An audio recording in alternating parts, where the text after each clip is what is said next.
When I saw his hands in her room, I knew my daughter would be next. Quiet. Grandma liked it too, he whispered to my little girl. It was at that moment I decided the family patriarch wouldn't live to see another dawn. Hello there. It's so good to have you visit me today. I'm Elizabeth Beth Donovan, but everyone around here calls me Miss Beth. I'm 73 years old, with some wrinkles that tell stories that aren't always pretty to hear, but they're true. I was born in a small town in Kentucky, but now I live here in Port Angeles, Washington, far from where I started my life. The place where I am now isn't exactly a common home, you know. There are gray concrete walls, long corridors, and simple rooms where I meet with the female inmates. I spent almost 20 years of my life in the women's wing of this state prison. It wasn't the end I imagined for myself, but it was the path I chose when I understood that I needed to protect my daughter at all costs. Today, I come back here 3 times a week, no longer as a prisoner, but as a volunteer. Between these walls, I found refuge in books when I was an inmate. Every day, after breakfast served at 6 in the morning, I would take a book from the small library and sit near the window. Natural light was better for the eyes. Today, I'm the one bringing books to the women who still live here. I read everything: novels, poetry, biographies. It's as if each page turns a key that opens a door out of this place. When I have a book in my hands, I'm no longer a white-haired prisoner. I'm an explorer, an adventurer, a free woman. I started reading with such dedication after I arrived here. Before, in the life I had, there was never enough time. I was always taking care of the house, the husband, the children, the appearances, especially the appearances. In that big house, with expensive furniture and paintings on the walls, I only read recipes and shopping lists. Here, between 4 simple walls, I discovered entire worlds in the pages of books. The first story I read in prison was Pride and Prejudice. One of the older guards, Mrs. Margaret, brought me the worn-out book. "It'll do you good, Beth," she said. And it did. I remember crying over those yellowed pages, not because of Elizabeth Bennet's story, but because for the first time in decades, I had chosen something just for myself.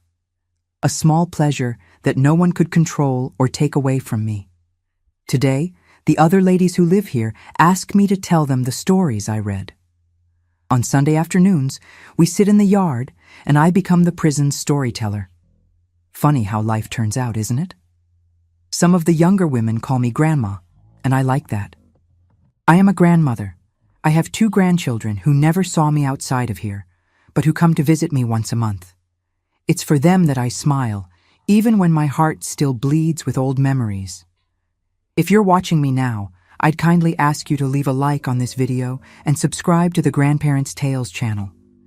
Each subscription is like a virtual hug I receive, and it helps me continue telling my story. And you, my dear viewers listening to me now, tell me in the comments, from which little town are you watching me? And at what time of day did you find this video?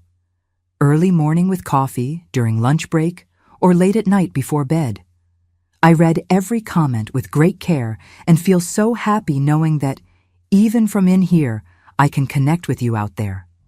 Today, I'm going to tell a story that I never told to the newspapers, nor to the judges, nor to the psychologists who visit me here. It's the true story of how a simple woman, who always bowed her head and accepted her place, one day transformed into something no one expected. I'll tell you about the day I realized that even the most fragile of toys can break in a way that cuts deep. My childhood in Kentucky was simple, but full of love. I was born in 1952 in a small wooden house with a dirt floor and a thatched roof. My father, Gerald Donovan, was a quiet man who worked from sunrise to sunset in the tobacco fields. My mother, Amelia Donovan, was the opposite. Talkative, cheerful, always humming while washing clothes in the creek or making her baked goods to sell at the fair. I also had my siblings, Sebastian, the oldest, who helped Daddy in the fields since he was a boy. Catherine, who was only 2 years older than me and always braided my hair before school. And Evan, the youngest, who was always chasing chickens in the yard. Our house was on the edge of the road, leading to the town center. It wasn't fancy, you see. It was one large room where we all slept, separated by calico curtains that Mama sewed, and a kitchen with a wood-burning stove that made everything smell like sweet hickory smoke. The bathroom was a small wooden cabin at the back of the yard, and we bathed with a dipper, using water drawn from the well. We would wake up with the first rooster crow. Mama was already up, lighting the fire for coffee. We ate corn mush with milk or grits before leaving for our chores. Catherine and I would go to the rural schoolhouse, on foot, about 2 miles down the dirt road that became a mudslide during the rainy season. I remember that on winter mornings in the hills, the grass would be covered with dew and sparkle, as if diamonds were scattered all over. We would play by running our hands through it and getting all wet. At school, Miss Irene taught all grades together in a single room. She was strict, hitting the desk with a ruler when someone talked, but she had a loving way of explaining difficult things. She was the one who taught me to love reading, lending me little storybooks after she noticed I finished my lessons faster than the others. After school, there was no time for laziness. It was helping Mama with household chores, peeling potatoes, feeding the chickens, sweeping the yard. But there was still a little time to play before sunset. My favorite games were jumping rope made of twine, playing house with dolls made from corn husks dressed in scraps, and playing jacks with pebbles we collected from the river. On Sundays, we would get dressed up to go to St. Sebastian's little church, the town's patron saint. Mama would carefully comb my hair, making curls at the ends with water and sugar, and I would wear the only pretty dress I had, kept in a box to avoid getting it dirty. After Mass, it was a day of celebration. We would stroll around the square, eating molasses candy or lollipops when Daddy had some spare change, and watch the clogging performances, a traditional dance in our region. The summer festivals were the highlight of the year. The entire town would be decorated with colorful flags, and the smell of mulled cider, corn on the cob, and cornbread would take over the streets. There would be a big bonfire in front of the church, and we, children, would dance around it, jumping over the smaller embers that scattered. Daddy played fiddle for the square dances, and Mama was famous for her pumpkin cobbler with coconut, which she sold in clay pots. But not everything was rosy in our simple life. When I was 9, a severe drought hit the region. The crops died, the well almost dried up, and we started eating once a day, sometimes just cornmeal with a little grated molasses. I saw Daddy cry hidden behind the barn when he lost almost everything he had planted. That's when he decided we needed to change our lives. At the end of that year, in 1961, we packed our few clothes and left on the back of a flatbed truck headed for Louisville. I remember the bumpy road and Mama holding Evan in her lap, trying to make him sleep while softly singing "Rock-a-bye Baby." There were more than 30 people crammed in the back, all fleeing the same drought, all with the same dream of a better life. In Louisville, we went to live in a shed behind the house of an acquaintance of Daddy's. It was just one room for the 5 of us, but at least it had running water and a bathroom we shared with 3 other families. Daddy got a job as a construction worker's assistant, and Mama took in laundry. We children started attending the public school in the neighborhood, which was larger and had more students than I had ever seen. It was difficult at first, you know. The city children mocked our slow way of talking, our patched clothes, our bare feet because the shoe money only came at the end of the month. Catherine cried every day when she came back from school, but I did things differently. I studied twice as hard to show that a country girl was smart too. Soon, I became known as the best student in the class, and Miss Doris would have me help classmates who had difficulties. As I grew up, life got a little better. Daddy became a foreman, Mama set up a small baked goods stand at the market, and we were able to move to our own little house, small but ours, in a working-class neighborhood on the outskirts. Sebastian was already working in an auto repair shop, and Catherine helped Mama with the baked goods. Even little Evan sold popsicles on the streets on weekends to contribute. At 15, in 1967, I started working part-time as a salesgirl in a fabric store downtown. That's where my life began to change in a way I could never have imagined. The store belonged to a wealthy family in the city, the Millers, who owned several properties and businesses in Louisville. Their youngest son, August, was studying engineering and sometimes stopped by the store to pick up the cash register money at his father's request. The first time I saw August Miller, it was like seeing a movie star. He had a different way of walking, talking, looking, as if the whole world had been made to serve him.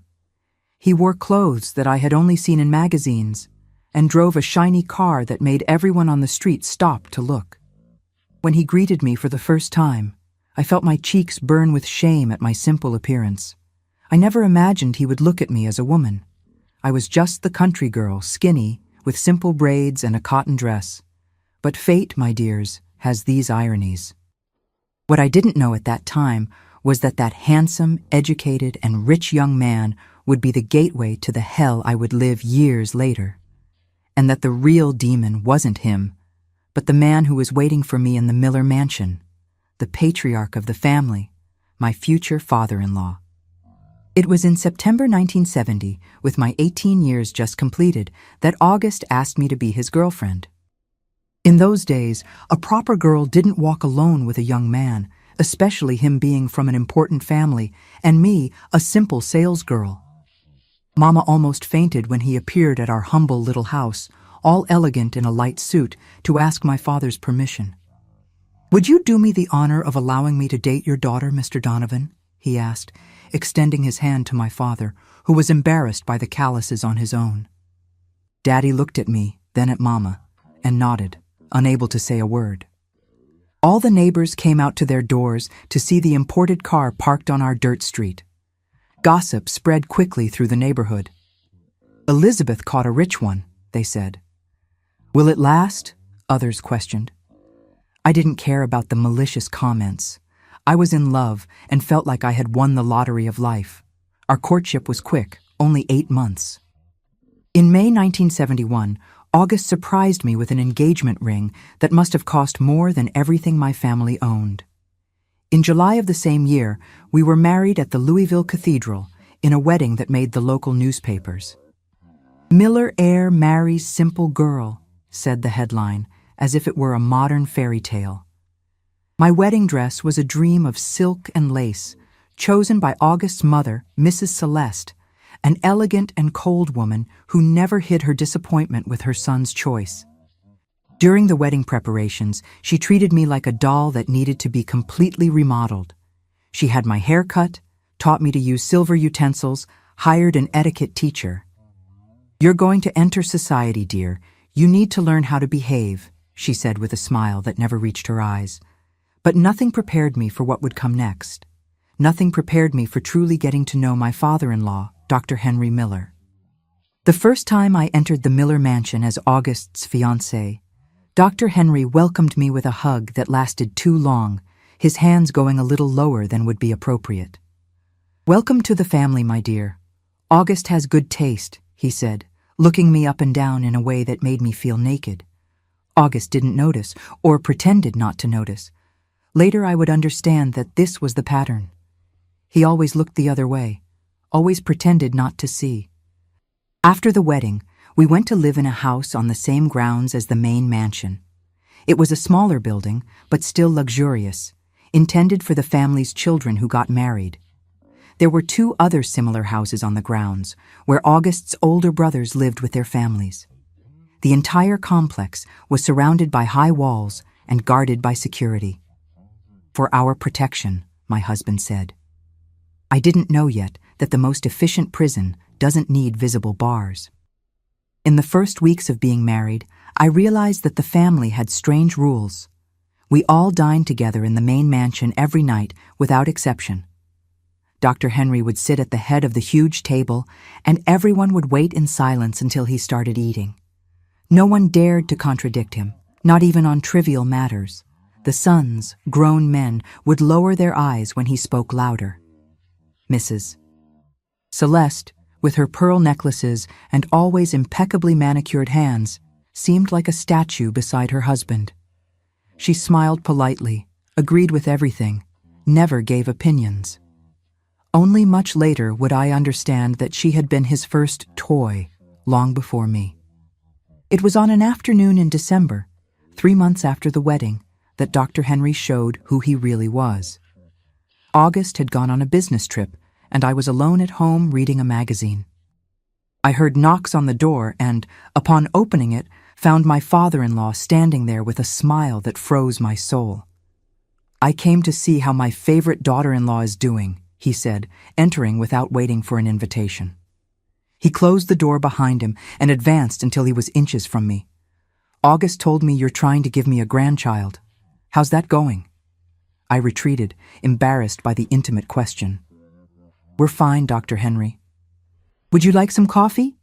He laughed, a harsh sound like sandpaper. "I didn't come for coffee, Elizabeth. I came to get to know the new jewel of the Miller family better." What happened next was so fast that I barely had time to react. His hands were on me, his mouth close to my ear. "You're now part of the family's assets, did you know that? And I take very good care of what's mine." I tried to push him away. I screamed, but he was too strong. "No one will hear you, my toy." And even if they did, no one would do anything. Ask my wife, ask my other daughters-in-law. They learned to keep quiet. When it was over, he adjusted his tie as if he had just signed a business contract. "Our little secret, okay? August doesn't need to know. It would be a shame if he found out that his wife isn't as innocent as she seems." That night, when August called to say he would return the next day, I cried on the phone. "I miss you," I lied. What I wanted to say was, "Get me out of here." But the words didn't come out. When my husband returned, I tried to tell him, "Your father, he came here yesterday and—" August interrupted me before I could finish. "Dad told me he stopped by to see if you needed anything. It was very thoughtful of him." I looked at my husband, searching for some sign that he would understand if I continued. But what I saw was a man who had decided long ago not to see anything that might disturb his comfortable life. At that moment, I understood that I was alone. Dr. Henry's visits became frequent, always when August was traveling or working late. "My carnal toy," he called me with that smile I learned to hate. So different from the other daughters-in-law, they're like porcelain dolls, but you have fire, country girl. I learned to hide in my own body during those moments. I closed my eyes and imagined I was back in Kentucky, running through the fields with Catherine, feeling the hill breeze on my face. It was the only way to survive. A year after the wedding, I got pregnant. I didn't know if the baby was August's or I couldn't even think of the other possibility. When I told my husband, he was radiant. When we told the family at dinner, Dr. Henry raised his glass in a toast. "To the continuation of the Miller dynasty," he said, looking directly at me with a possessive gleam in his eyes. During the pregnancy, to my relief, he left me alone. "I don't want to harm my grandson," he explained, as if he were being extremely generous. For the first time since the wedding, I could breathe without fear. My daughter was born in September 1972, a perfect girl whom we named Eliza. When I put her in my arms, I silently promised that I would protect her from everything and everyone, especially from her grandfather. To my surprise, Dr. Henry seemed disappointed with a granddaughter. "Next time, it will be a boy," he declared, as if he could control even that. In the years that followed, I had 2 more children, Julian in 1974 and Robert in 1976. August was increasingly absent, taking over the family business and traveling constantly. I devoted myself to the children and tried to create a protective bubble around us. Dr. Henry continued with his visits, but now I had a strategy. I never stayed alone. I always had a nanny, a maid, or the children nearby. He noticed and smiled, that smile that said, "You can run, but you can't hide forever." In front of others, he was the perfect grandfather, the respected patriarch.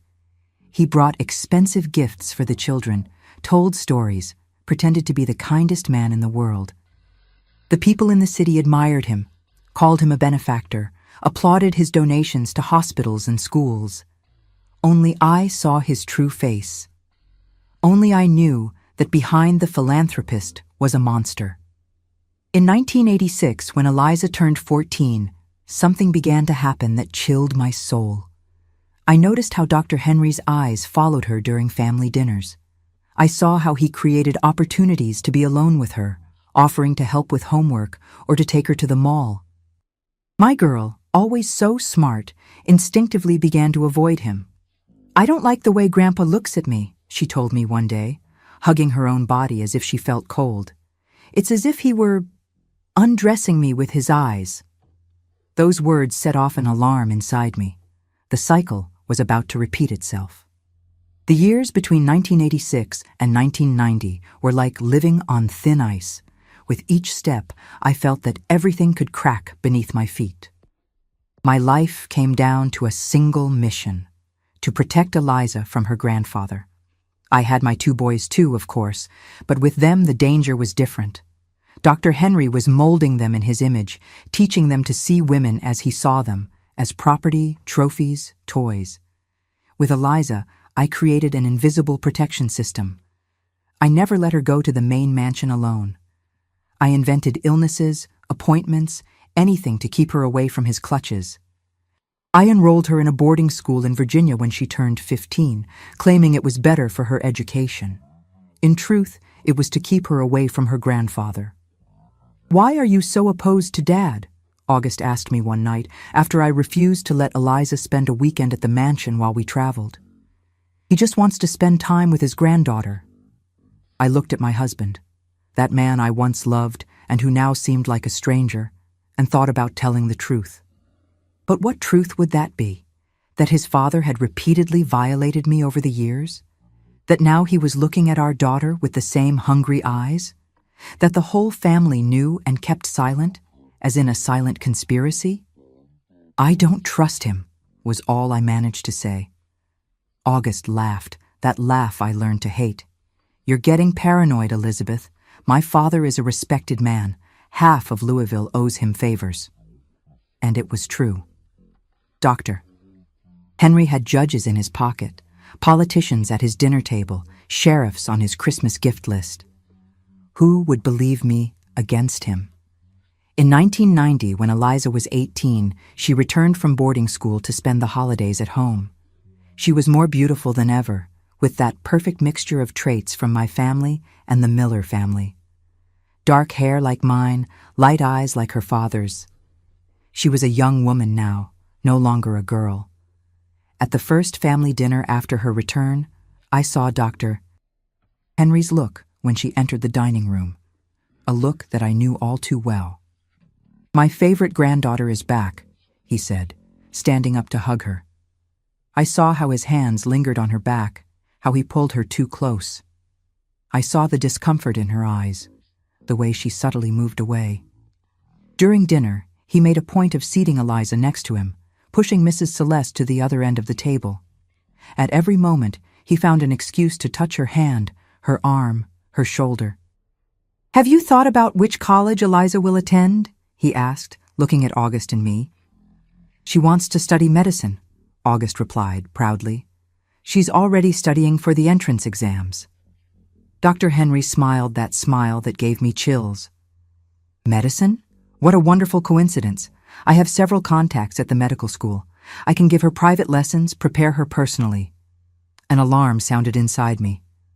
"That won't be necessary," I quickly replied. "We've already hired a private tutor." His eyes narrowed for a second, before the smile returned. What a waste of money when there's a doctor in the family willing to help. That night, after dinner, while everyone was talking in the living room, I saw Dr. Henry whisper something in Eliza's ear that made her turn pale. She quickly stood up, saying she needed to go to the bathroom. Without anyone noticing, I followed her.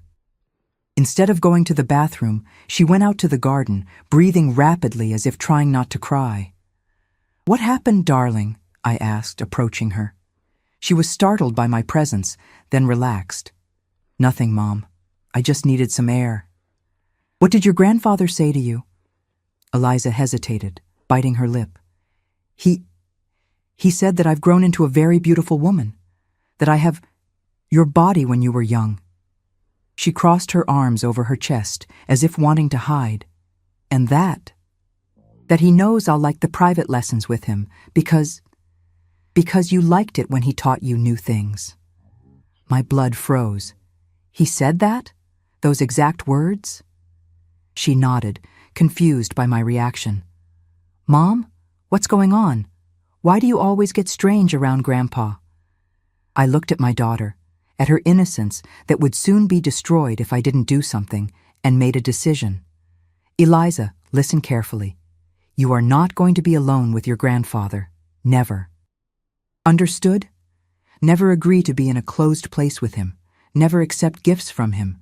Never allow him to touch you. Her eyes widened. Why? Is he dangerous? How to explain the inexplicable? How to tell a daughter that her grandfather, the respected patriarch, the benevolent doctor, was a predator? Trust me, darling. Just trust me.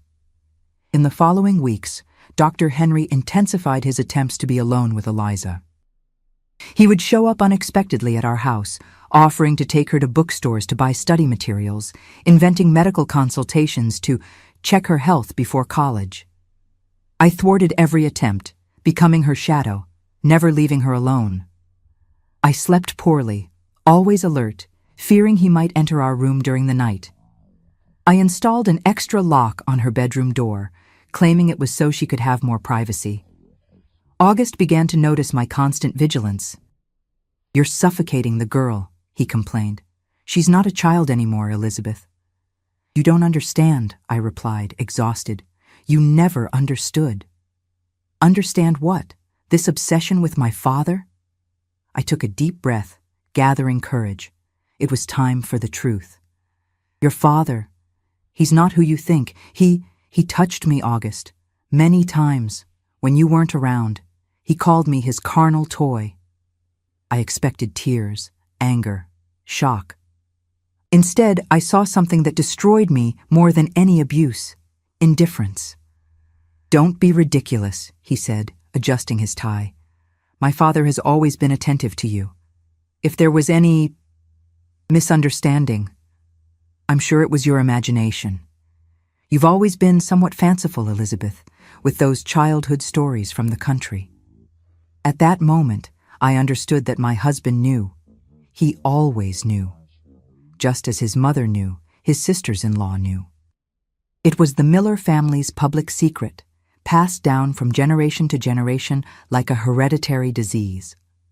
A week later, I went to the market with my maid, Mrs. Zoe, the only person I trusted in that house. Eliza stayed to study, with the promise that she would lock the door and not open it for anyone. I returned earlier because I forgot my wallet. When I entered, the house was too quiet. I called for Eliza, but there was no response. A chill ran up my spine. I ran to her room. The door was unlocked. Empty. I searched the whole house, increasingly desperate. That's when I heard a noise coming from the study, a place where Eliza never went. I approached quietly and saw that the door was ajar. What I saw through that crack changed everything. Dr. Henry was there, leaning over my daughter, who was huddled on the couch. One of his hands was under her blouse, the other holding her face with force. Eliza was trying to turn her head, her eyes tightly closed, tears streaming down her face. Quiet, I heard him whisper. Grandma liked it too. It was as if something broke inside me, not a break of fragility, but a break that liberates something wild, primitive. I pushed the door with such force that it hit the wall. Dr. Henry turned, surprised, but not scared.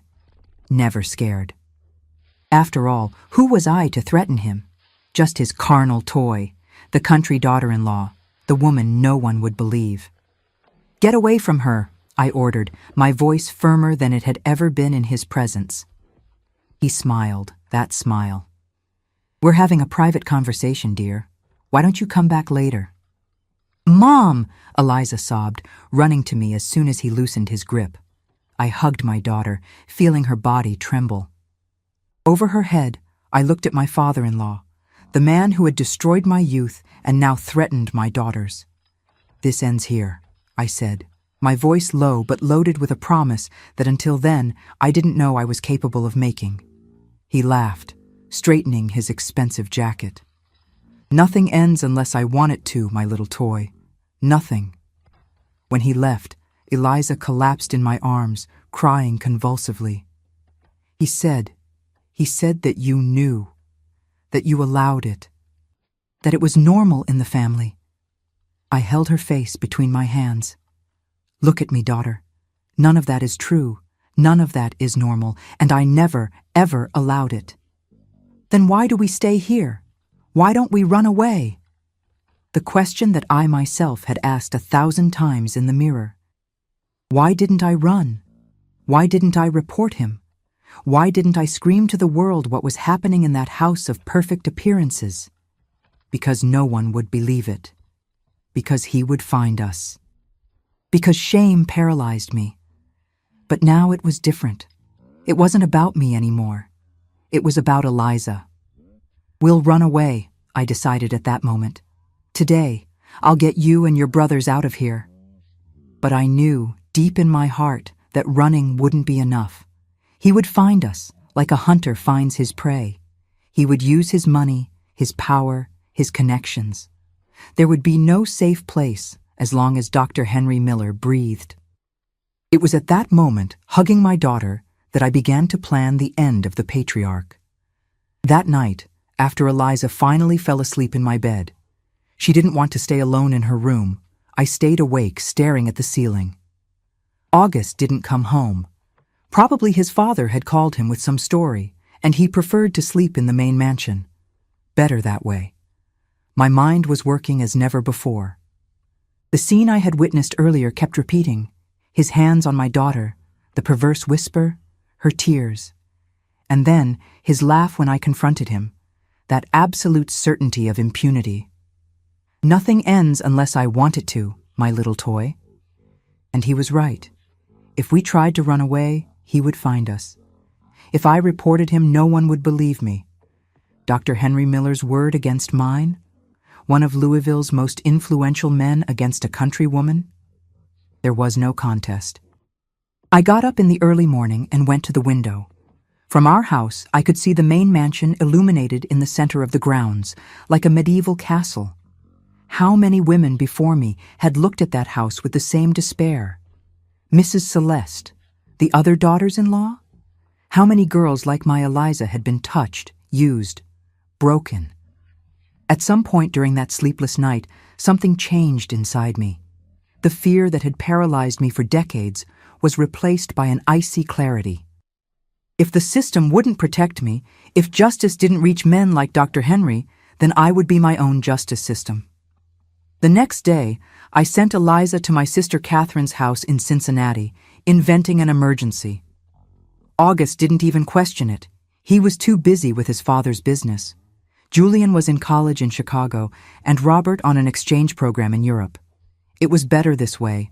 What I planned to do, I needed to do alone. I spent the week observing Dr. Henry's routine. Even at 75, he maintained a rigorous schedule. Appointments at his private medical office in the morning, lunch at the club with influential friends, afternoons in the administration of the family business, and always, family dinner at 8 o'clock sharp. Sunday dinner was special. All sons and daughters-in-law were required to attend, without exception.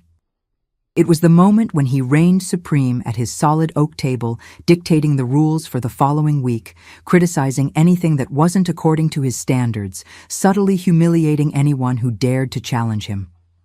On Friday, 3 days after the incident with Eliza, Dr. Henry called me to his office in the mansion. My heart raced, but not with fear. Not anymore. "Where is my granddaughter?" he asked, as soon as I closed the door behind me. He was sitting in his leather chair, a glass of whiskey in hand, despite it not being past 10 in the morning. "With my sister. She needed time away after what happened." He took a long sip before responding. "And what exactly happened, Elizabeth? because I have the impression that you may have misinterpreted a private conversation between a grandfather and his granddaughter. I felt the blood rise to my face. I saw what I saw, and Eliza told me what you said to her. About me liking it.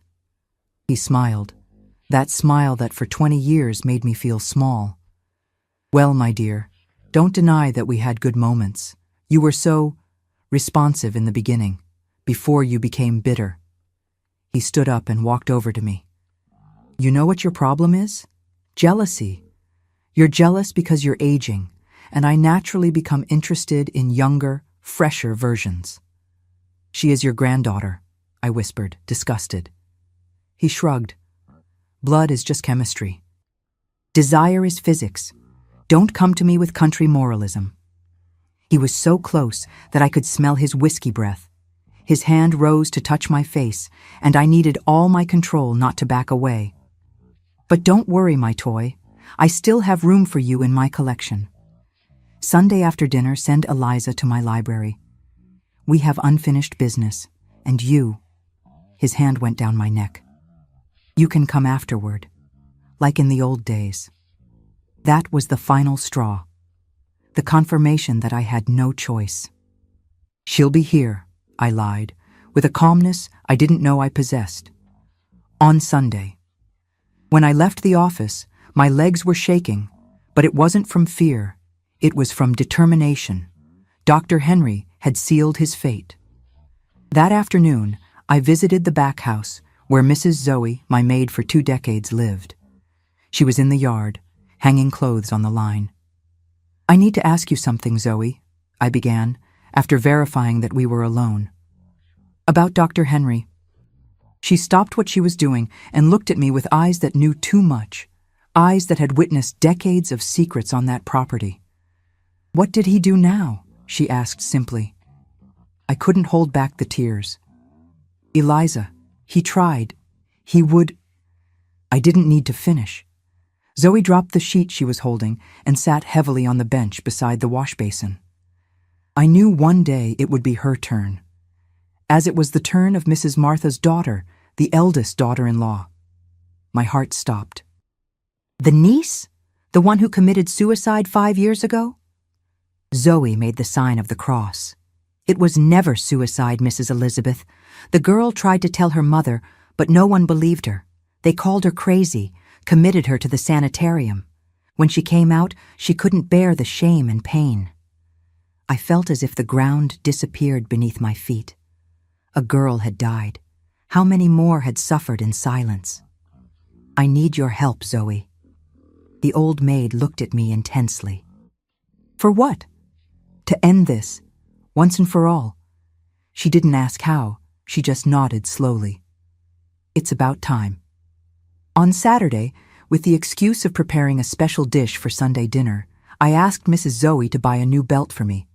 Thick leather, I specified, the kind Dr. Henry wears. Sunday arrived with a clear sky, no clouds.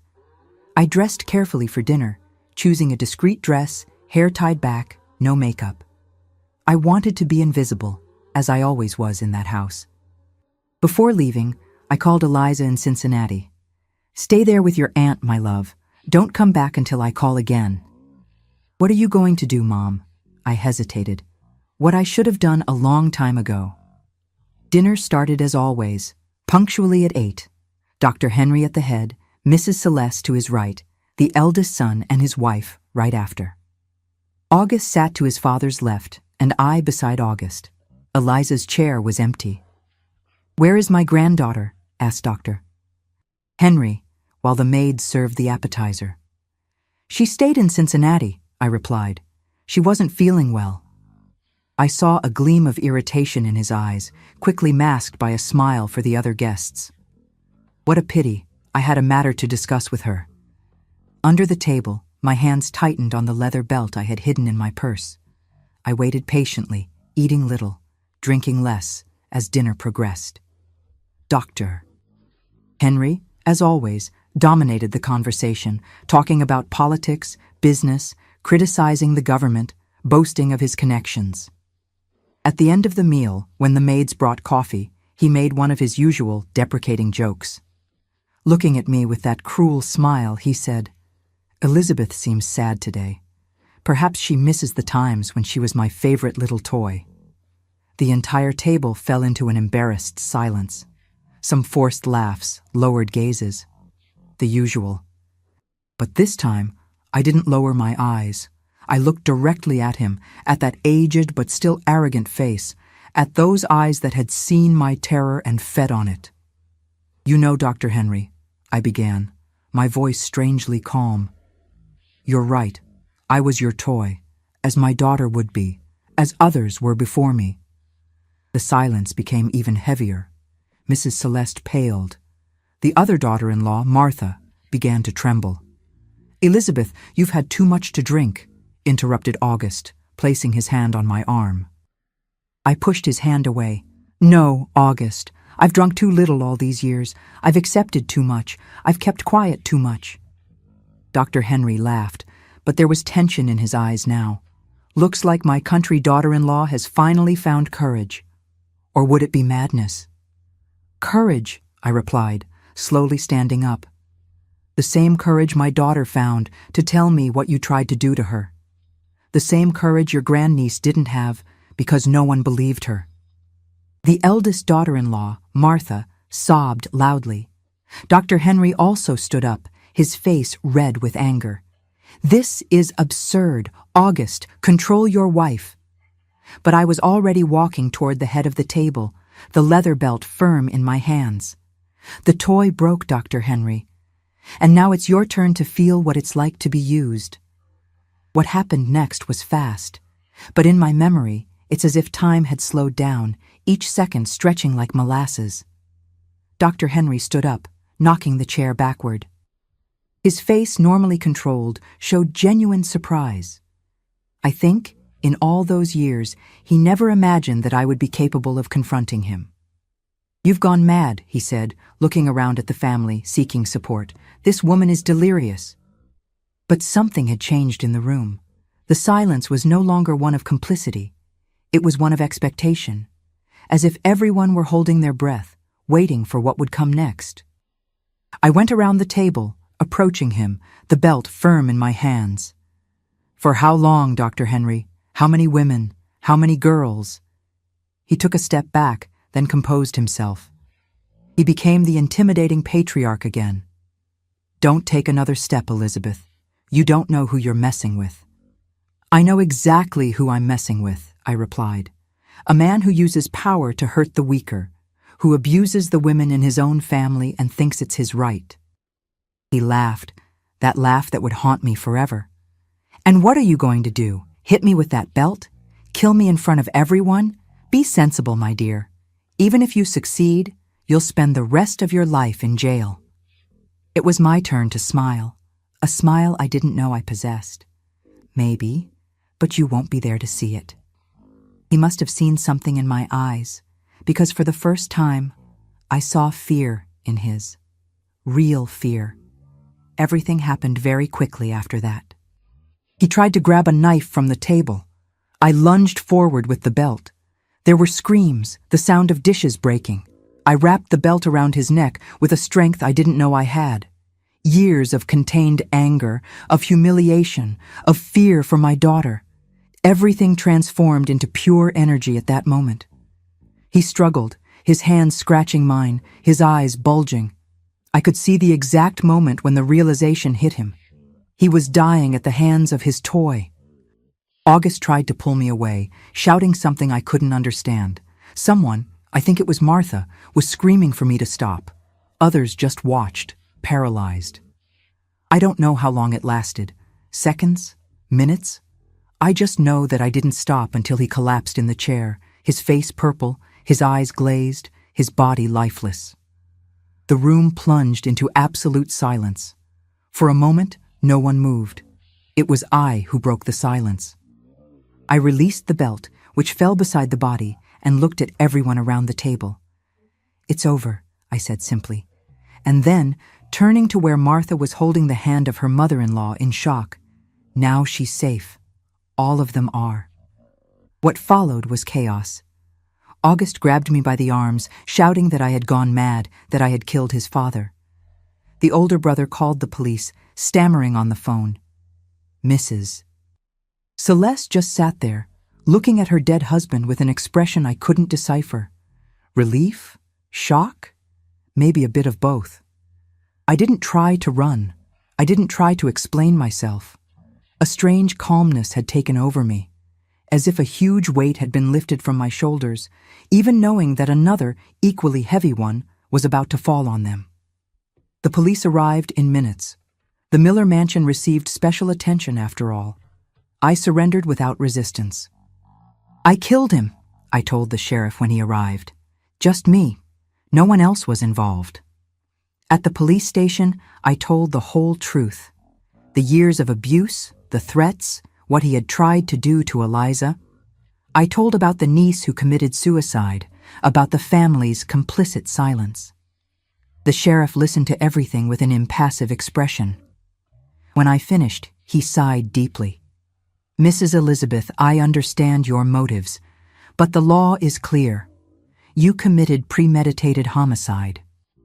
I know, I replied, and I'm ready to face the consequences. I spent the night in the jail cell. The next morning, Eliza appeared, her eyes red from crying so much. She got permission to see me for a few minutes. Why, Mom? She asked, her hand squeezing mine through the bars. Why didn't we run away together? I held her face between my hands. Because he would have found us, daughter. Because as long as he lived, no woman would be safe. Not you. Not the daughters you might have one day. She cried more.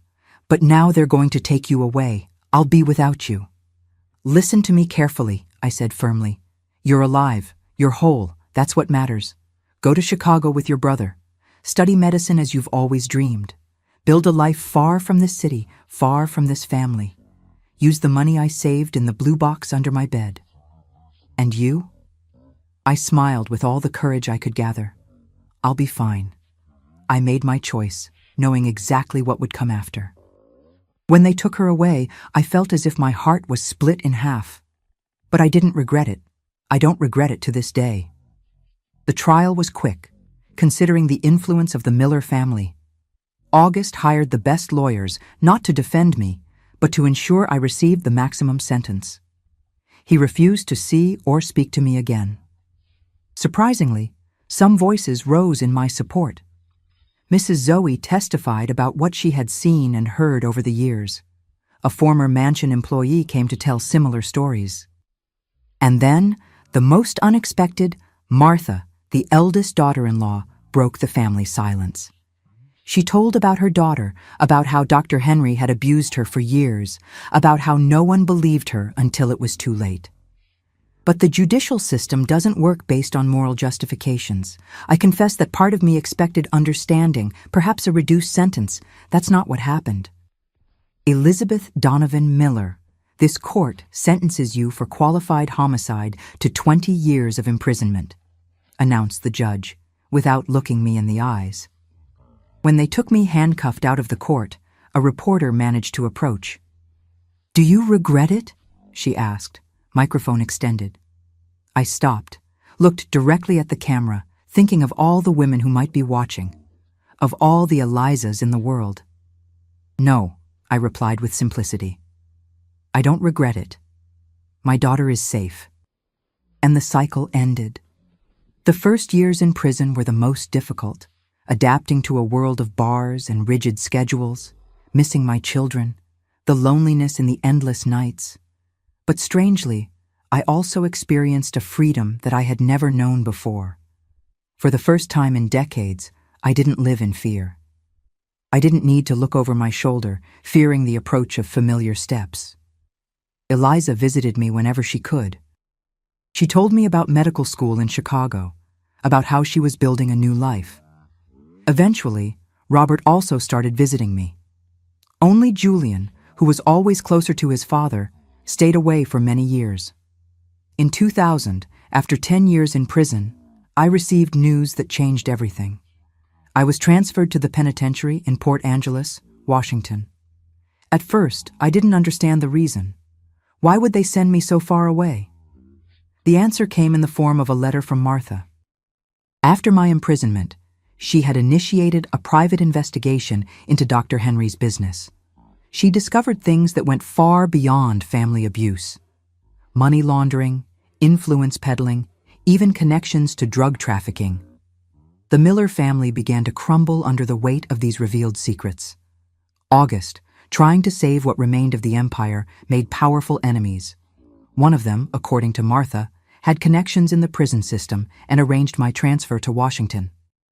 For your protection, the letter said, August swore that you would never leave the Louisville prison alive. So I arrived in Port Angeles, a small town on the Olympic Peninsula, far from everything I knew. In the beginning, the loneliness was overwhelming. Visits from my children, already rare due to the distance from Louisville to Chicago, became almost impossible. For almost a year, I didn't see a familiar face. It was in this period of isolation that I found books. The small prison library became my refuge, my window to the world. I began to read everything I could find: novels, poetry, biographies. For the first time, I had time to reflect on my own story. In 2002, I received an unexpected visit. Mrs. Celeste Miller, aged, fragile, almost unrecognizable without her jewelry and fine clothes. She sat across from me in the visiting room, and we remained silent for long minutes. I came to thank you, she finally said, her voice trembling, for doing what I never had the courage to do. She confessed that she had thought about killing her husband many times over 50 years of marriage. She told how he had broken her from the beginning, transforming a vivacious young woman into a silent shadow. How she had seen what he did to me and others, but fear paralyzed her. He's dead, but still alive inside me, she said. You're imprisoned, but you're free. I see it in your eyes. Before leaving, she left me an envelope.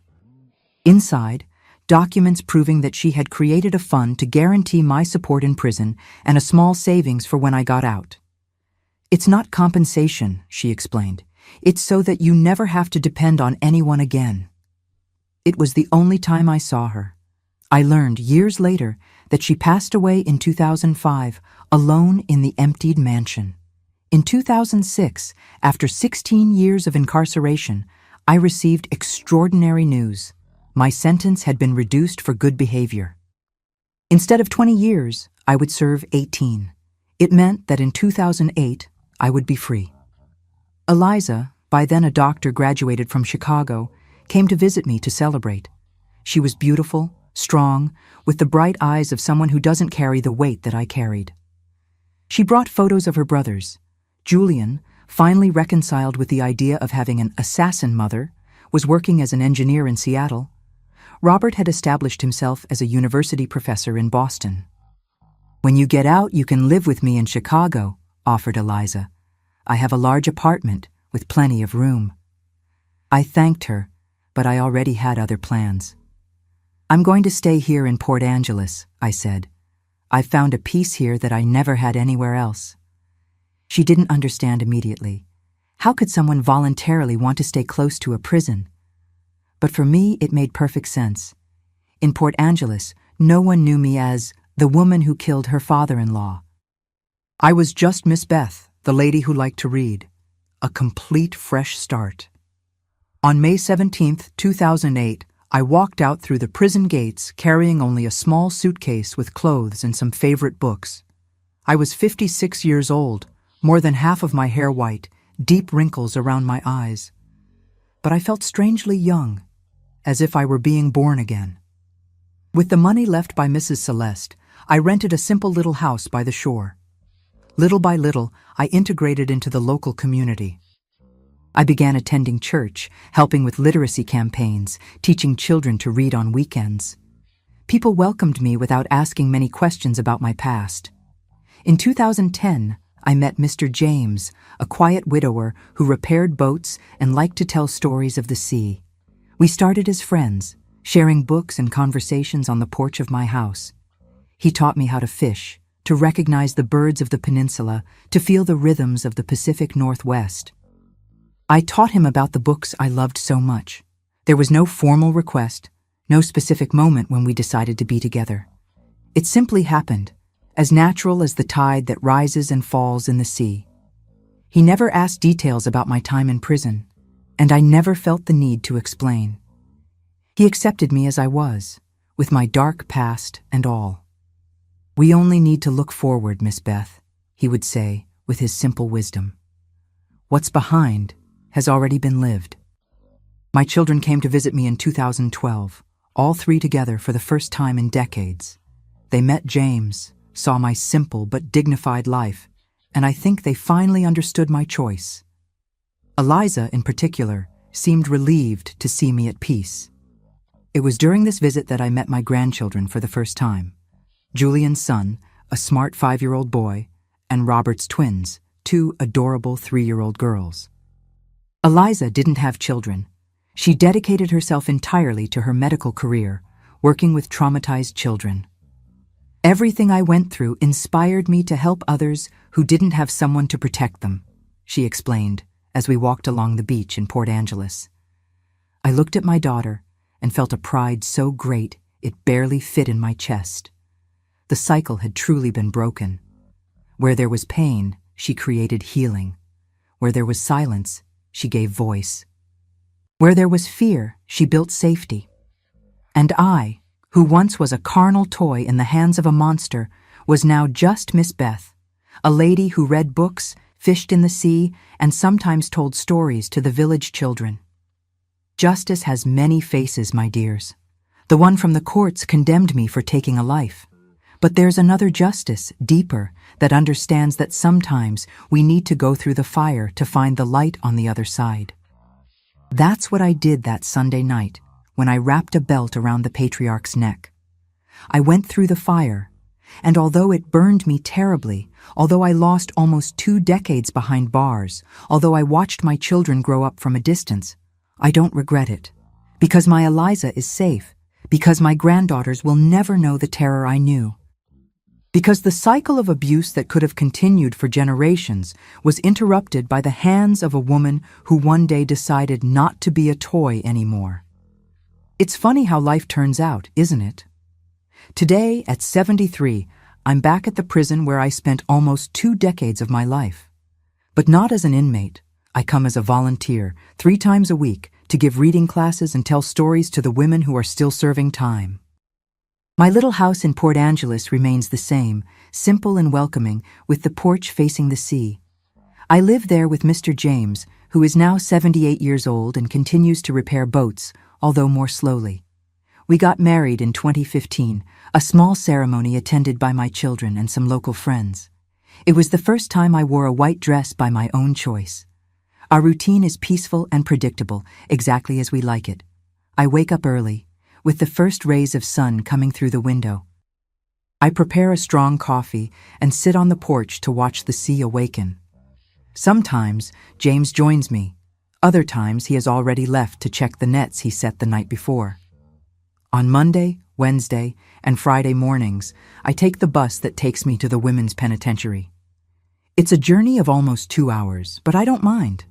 I always carry a bag full of books, some donated by the municipal library, others bought with my savings. When I cross the prison gates, now as a visitor, I always feel a strange shiver. The older guards still recognize me. "Good morning, Miss Beth." Some of the younger inmates have no idea that I was once on the other side of the bars. To them, I'm just the book lady who brings stories from the outside world. The prison director, Dr. Manuel, was the one who invited me to this volunteer work in 2018. He knew my story and knew of my passion for reading. "You can help many women here," he said. "Show them that there is life after these walls." And that's what I try to do. In our reading sessions, we choose books that talk about overcoming, about new beginnings, about strong women. Afterward, we talk about the stories, relating them to each one's experiences. Many of these women are there for reasons similar to mine. They defended themselves or their children against violent men. On other days of the week, I take care of my small garden at the back of the house. I plant medicinal herbs, vegetables, some flowers. The neighbors always stop by for coffee and to take some mint, rosemary, or basil. We've become a sort of meeting point for the neighborhood ladies. On Tuesdays, we have an improvised book club where we discuss the works we are reading. James jokes that I've turned our house into a library. And it's true that books occupy more and more space. On the shelves he built himself, stacked on small tables, even in the guest room we reserve for when the children and grandchildren visit us. Eliza comes to see us twice a year, usually in January and July. She's 53 now, runs a support center for child victims of violence in Chicago. She never married, but adopted a girl 5 years ago, Maria Claire, a 15-year-old teenager who went through terrible situations before finding my daughter. Seeing Eliza as a mother, giving Maria Claire the love and protection that I tried to give her, is one of the greatest joys of my old age. Julian and Robert come less often, once a year, usually at Christmas. They bring their families. My grandchildren are already teenagers, growing up too fast. Julian's son, Arthur, is 18 and has just entered law school. Robert's twins, Lily and Hannah, are 16 and talented, one with music, the other with painting. They are children who grew up knowing their grandmother's story, without secrets or shame. Grandma Beth did what she had to do, I once heard Arthur tell a friend's cousin who asked about me. Our house gets small on these occasions, but it's a squeeze full of love. James transforms completely. The quiet and reserved gentleman becomes the playful grandfather who teaches the grandchildren to fish and tells spooky sea stories. There are pains that never completely disappear. On stormy nights, when the wind beats hard on the windows, sometimes I wake up startled, thinking I'm back in the cell. On certain days, when I see news about violence against women and children in the newspapers, I feel that same anger boiling inside me. But I've learned to live with these scars. They are part of who I am, like the wrinkles on my face and the calluses on my hands. Each mark tells a story of survival. People here in Port Angeles know me as the book lady or Mr. James's wife. Few know details of my past, and that's fine. I don't hide who I was or what I did, but I also don't let it define me. When I look back at the young Elizabeth who left Kentucky full of dreams, at the desperate woman who killed to protect her daughter, at the inmate who found refuge in books, I see the same line connecting everything: the search for freedom. Freedom from fear, from oppression, from bars, whether visible or invisible. And here, in this corner of Washington, between the sea and the forest, I finally found that freedom. It's not perfect, it's not without pain, but it's mine. Earned with tears, blood, and time. A lot of time. And for that, perhaps, it's even more precious. My dears, in telling my story, I don't seek to justify what I did. A life was taken by my hands, and that is a burden I carry with me.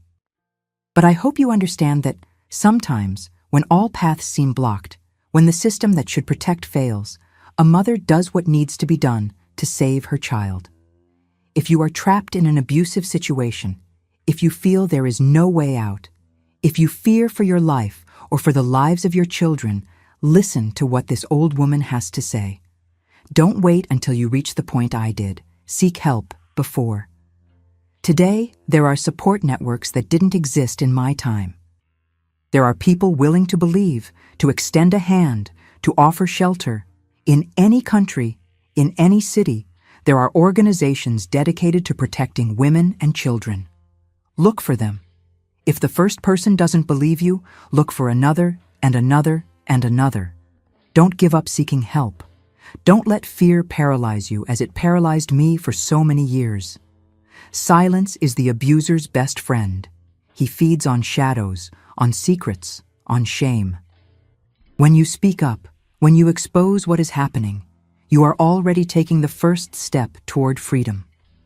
Always remember, you are not alone in this battle. Even when it seems that no one is seeing, that no one cares, there are thousands of women who have gone through what you are going through, who survived, who found a way out of the labyrinth of pain.